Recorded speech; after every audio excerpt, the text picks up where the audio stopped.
السلام علیکم دوستوں، یہ ویڈیو دیکھیے کتنا پیارا میسج ہے۔ ہم مردوں کو کیا پہننا چاہیے کیا نہیں پہننا چاہیے، دیکھو دوستوں۔ کڑا پہنا ہوا تھا ایک شخص نے، وہ لوہے کا، تو وہ مجھے ملنے آیا۔ تم نے کہا یہ تم نے کڑا پہنا ہوا ہے؟ تو اس نے کہا مدینے شریف سے آیا ہوا ہے۔ میں نے کہا مدینے والے نے منع کیا ہوا ہے۔ بعض کا کچھ لوگ بہت کڑے عقیدت کے نام پہ پہن رہے ہوتے ہیں نا، یہ فلاں کے نام کا ہے، یہ فلاں امام کے نام ہے، یا فلاں نبی کے نام کا ہے، یہ مرشد کے نام کا ہے۔ کسی نے دھاگے پہنے ہوئے ہیں، پتہ نہیں کیا کسی نے ٹلیاں پہنی ہوئی ہیں، یہ کیا کارٹون بن جاتے ہیں لوگ۔ اللہ نے مرد کو جو مردانہ وجاہت دی ہے وہ اسی میں سجتا ہے۔ اس کے اوپر اگر کوئی زیور سجتا ہے تو وہ جہاد کے اسلحے کا ہی سجتا ہے۔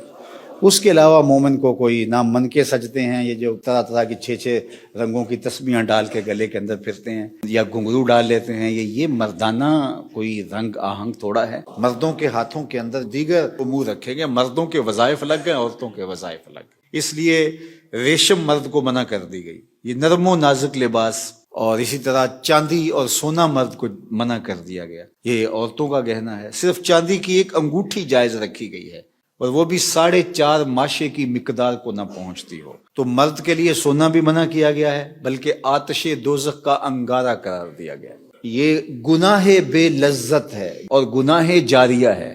ایک تو گناہ کیا، جھوٹ بولا، ختم ہو گیا، جب دوبارہ بولے گا دوسرا گناہ ہوگا، لیکن یہ ایسا گناہ ہے جو آپ کے ساتھ چمٹا ہوا ہے۔ تو ریشم پہننا، سونا پہننا، یہ مرد کے لیے حرام ہے، یہ عورت کے وظائف ہیں۔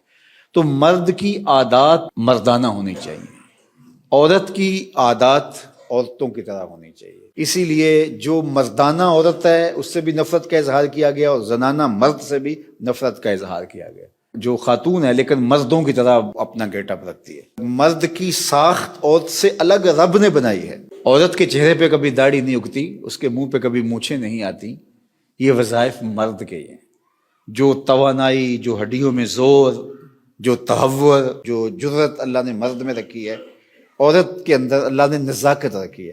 مرد کی طاقت حسن ہے، عورت کی نزاکت حسن ہے۔ ہر شے کا اپنا حسن ہے، ہر شے کا اپنا جمال ہے۔ عورت کے اندر جو نزاکت رکھی گئی ہے وہ اللہ تعالیٰ جل شانہ نے اس کا حسن بنایا ہے۔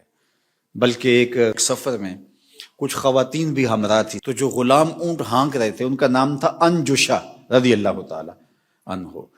تو وہ اونٹوں کو جب سواریاں چل رہی تھی تو تھوڑا سا تیز ہانک رہے تھے، تو آقا کریم نے حضرت انجشا کو ڈانٹتے ہوئے کہا، انجشا ذرا نرمی سے، تم نہیں سمجھتے اونٹوں کے اوپر نازک آبگینے ہیں، تو ان کو نازک آبگینے کہے۔ تو عورتوں کے وظائف اور عورتوں کا لباس حریر و پرنیا، جو بھی وہ گھر کے اندر اور باہر کے اندر اس کی تقسیم ہے، تو شریعت نے ان کے لیے رکھا، لیکن مرد کے لیے یہ نہیں رکھا۔